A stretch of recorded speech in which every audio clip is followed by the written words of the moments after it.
11 वर्ष वाट पाहिली त्यांनी. 2011 मध्ये ते इथे आले होते, 13 मध्ये ते इथे आले होते आणि त्याच्यानंतर 11 वर्ष वाट पाहिल्यानंतर 8 थर त्यांनी रचलेले आहेत.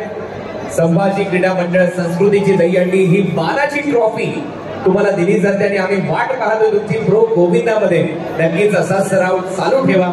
आता वळूया कोकण नगर गोविंदा पदकाकडे. 9 थर ते रचणार आहेत. सगळ्यांनी सपोर्ट करा आणि पूर्णतः शांतता बाळगायची विनंती आहे. थर रचताना सगळ्यांनी जरा शांतता बाळगायची.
यशस्वी 9 थर या ठिकाणी कोकण नगर गोविंदा पथकाच्या वतीनं